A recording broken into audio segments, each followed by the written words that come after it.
Graham G. and Matthews here with Bleach Report and FanSided the head of Halloween Havoc tonight, airing on the NXT brand on USA Network both tonight and next week, night 1 and night 2, being hosted by our guest here today, Shotzi. Not a unfamiliar face to Halloween Havoc, obviously hosting in the past. Shotzi, what's going on? Thanks for taking the time. How you doing? Doing great. I think this is your, third time now hosting Halloween Havoc? Yeah, this is 2020, last year, this year? Yep, this is number 3. You got a lot going on, obviously, not just Halloween Havoc this week and next week, but the Ghost Hunting show that also airs. Oh, Halloween Havoc airs on Tuesdays. NXT airs on Tuesdays. The Ghost Hunting show goes up on Wednesdays. Is this Wednesday the season finale? Is that it for the show? No, our season finale will actually be on Halloween Tuesday morning. Oh, okay, perfect. Well, it's been going on for a Yeah. while now, even before October. And my girlfriend and I have been looking forward to the show every single week that the episodes have been dropping and all the different guests you guys have had on, yourself and Scarlett, obviously. Is Scarlett still hosting Halloween Havoc with you this week, or is it just going to be you flying solo? Nope, she's with me tonight. And you guys are bringing that dynamic to the screen for the first time that we've seen you guys on WWE TV together. Obvious question, but what can we expect from you guys as the host of Halloween Havoc this year? Well, you'll definitely get a lot of costume changes from us. It's the 3rd year and I gotta top it. So I'm going hard this year. I've put a lot of hours into my costumes, so I'm excited for that. Do you ever run out of ideas of what to wear for these shows? I mean, I guess just in general for Halloween, but specifically for Halloween Havoc. Yeah, it's kind of hard sometimes. Like, it's definitely a thinker. I'm like, man, okay, how can I outdo myself this year? How far back, like sometimes in like August or even maybe early September, but usually like August is when my girlfriend and I are start thinking of like, all right, what are we doing for Halloween this year as far as the costumes go? Is that how far, like, are you always thinking of what you're wearing for Halloween, or is it like a last minute thing that you start to think about? Oh, yeah, I mean, as soon as they start dropping the spooky stuff, I am buying it all. I think last year I had like a week or 2 notice that I was hosting Halloween Havoc, and I just happened to have costumes that I had piled up, so I was already set to go. It was not stressful. Are we talking like Spirit Halloween? Are you making this stuff yourself or just finding stuff off of Amazon? Yeah, I'm kind of piecing everything together, a little bit of like buying stuff on Amazon and modifying it for my costumes. A lot of DIY goes into these.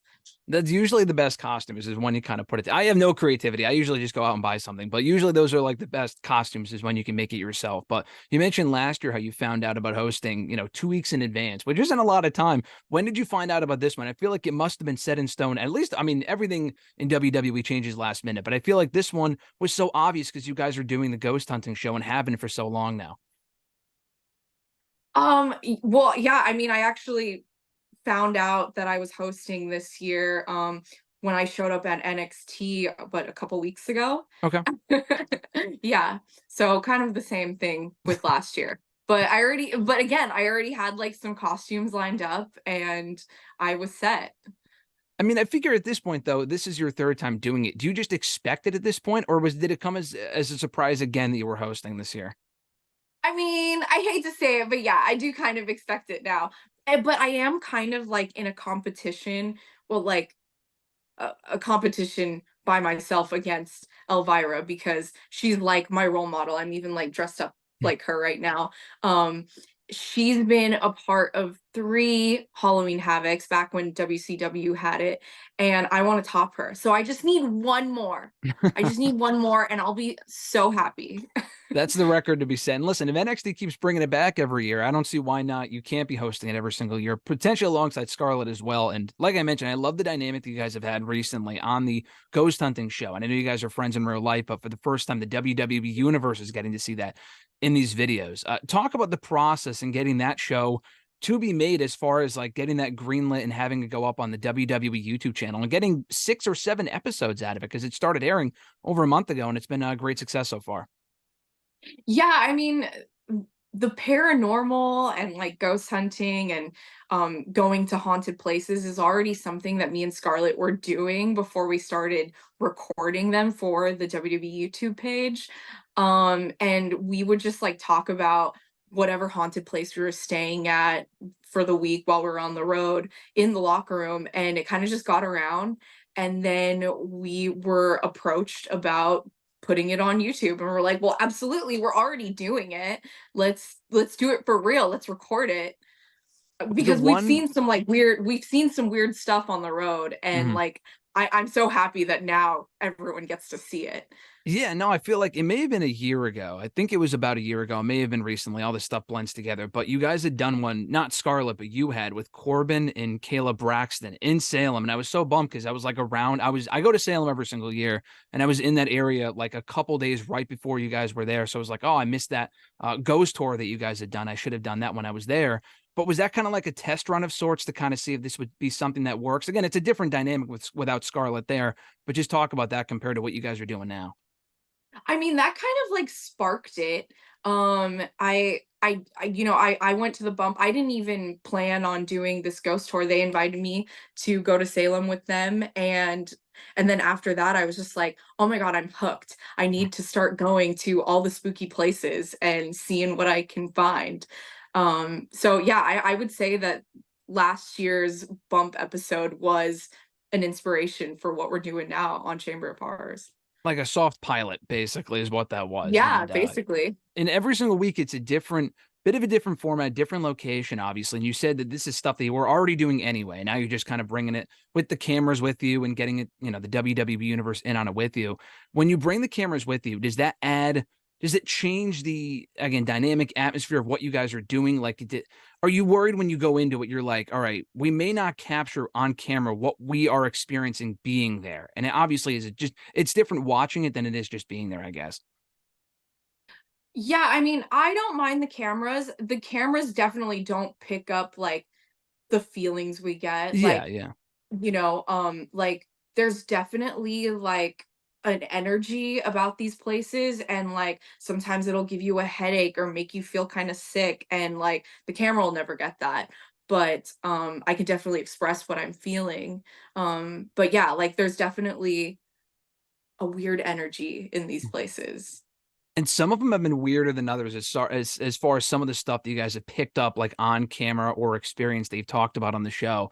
Obviously, you guys have had guests, which we'll get to in a second. But like I'm always wondering while watching these episodes, the camera people themselves. Like, do you have to find specific people that are willing to do this? Or are they all just game to go in there and be potentially haunted by ghosts? Like, what is that process like as far as getting them in on it as well?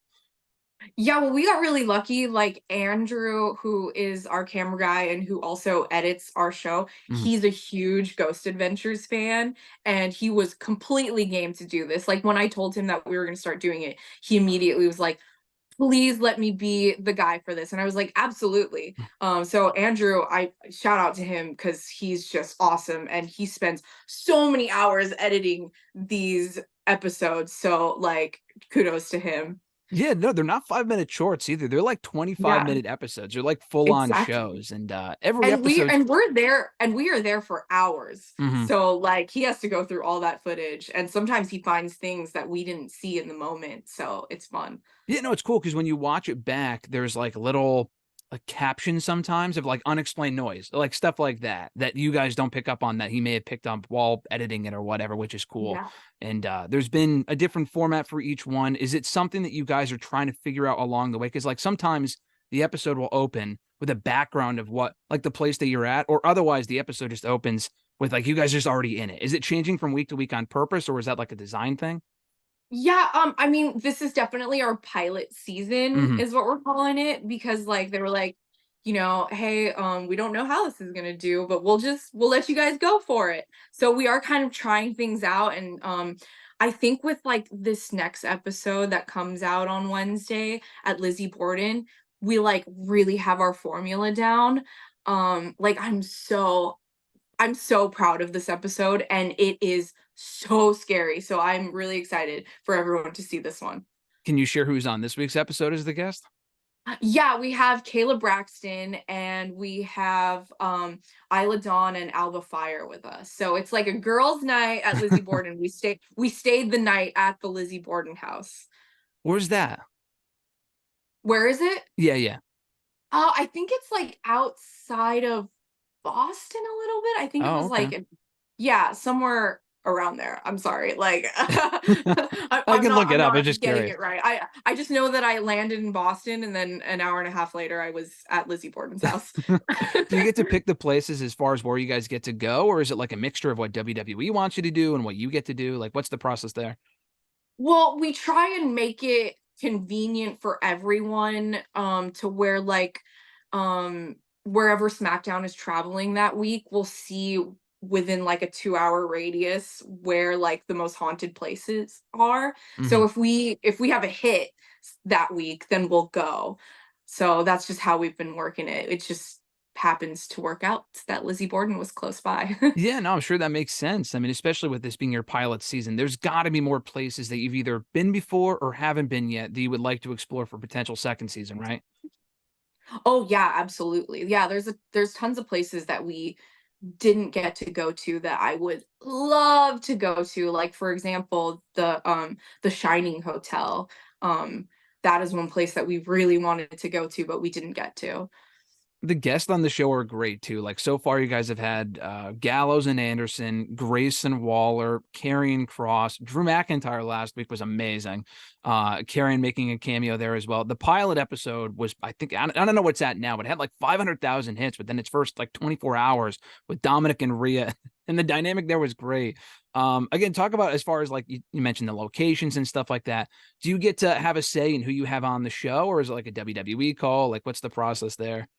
No, even that has been like our call too. A lot, like pretty much everything has been like whatever we wanted to do and whoever we jive with, and well, also whoever is willing to go ghost Hmm. hunting, because let me tell you, that has been hard to get people to come out. Like even with Dominic and Rhea, as you saw, they were terrified and it was hard to get them over there. And I feel so bad because once we got them there, they really did not want to be there. Like they were terrified. Like it was awkward. That's funny. You would think like Rhea would be game. I would think that Rhea would be game for that sort of thing, and then Dominic would just kind of be just brought along for it. But Rhea was actually scared going. I mean, it showed on She camera, was but I was surprised by that. she was terrified. She Wow. was absolutely terrified. Like I almost was just like, "Hey, if you want to go, you could go. Like you don't have to suffer anymore." I mean, it was weird too, because I mean, I figured she made sense for the show, obviously Karen given the connection with Scarlett, but like Grayson Waller was such like a random choice for her, and he was great for the episode. Like, did he just want to Yeah, be I on mean, it, or did you ask him? well, we did ask him. Well, that one was my idea just because I was like, I want an episode where we bring someone in who will be absolutely hilarious with Yeah, this. yeah. Like, I want some comedic flair with this, and he definitely brought that. Like, I would love to have Grayson on another episode. I mean, Drew brought that too, but in a way where he just did not believe it. Was that like one of the ideas behind that episode where he just isn't into it whatsoever and he's just like talking shit the entire time? That was great. I did not know that he was gonna come in just talking crap to all the ghosts. Like he was cutting promos on all these ghosts, and I was just like, "Oh boy, like he's gonna get something attached to him. I need to stay away from this guy." I mean, he was great. I mean, just the entire time, the full 20 minutes, he's just standing there, sitting there, just talking crap to the ghost the entire time, saying, You're not going to. I mean, I would be worried. I went on a ghost tour when the Rumble was in the Alamo Dome earlier this year. I went on a ghost tour in San Antonio. It was cool. But I'm thinking, like, because they kind of warn you, like, when you leave the graveyards, that ghost could follow you home, sort of thing. And if you don't, like, say a certain thing or say goodbye or whatever. And then he's out there just like, none of this stuff exists and whatever, which is whatever, but just some of the stuff he was saying was just great. Is there anyone from the roster that you haven't had on the show this season that you want on again next season, or rather for the first time? um, well, Otis is also a huge horror fan, Yep. like I am, so I would love to have him on. Unfortunately, I am limited to SmackDown people. Just for the convenience. I Mhm. don't want to add another travel to other people's schedules. So, but like, oh man, I wish I could dip into Raw and get like Bronson Reed. He's also a big horror fan. So, oh, and then Mia Yim, I would love to bring on just because she's so scared and she doesn't want to do it. She's like, absolutely no, I will never go on your show. But I think I'm gonna get her on one day. One Listen, day I'm that's gonna get her in. That's the magic of the draft. If you guys have a second season next year and we have another draft between then and now, I mean, some of those people may end up on SmackDown. You may end up on Raw. It's very possible that we could get people like that on the show next year. So we'll see. I look forward. Absolutely. Mia Yim would be great. I think Mia Yim on that on the show with you guys, with how Yeah. scared she might be, would be would be really funny. As we wind down here, Scarlett, talking about Halloween Havoc, talking about Halloween, just obvious question, but favorite movies to watch every Halloween season, whether it be horror or something is like Hocus Pocus sort of thing. Oh yeah, I mean, I do this thing where it's like mandatory horror movie nights. I watch a horror movie every night in the month of October. But I mean, some of my go-to favorites for October and fall and Halloween is Pumpkinhead, definitely my number one. Trick or Treat also gives me that like fall feel. Great movie. Um yeah, yeah, and then of course like the OG Halloween. That's the original 78 Halloween or any of the other ones, any of the sequels? Yeah, I mean, like, I'll go through and watch all of them, but, like, I gotta watch the OG one. That movie, I think, turns 45 years old this year, which is wild. That's insane. Yeah, it's crazy, and it's still a classic all these years later. Are there any movies that Yeah. you've seen lately, whether it be in the theaters, on a streaming service, whatever, that have impressed you? I know Five Nights at Freddy's comes out this week. We have that Thanksgiving movie, which I didn't even know was a thing until I saw a commercial during Raw last night. The new horror movie comes out in a couple weeks.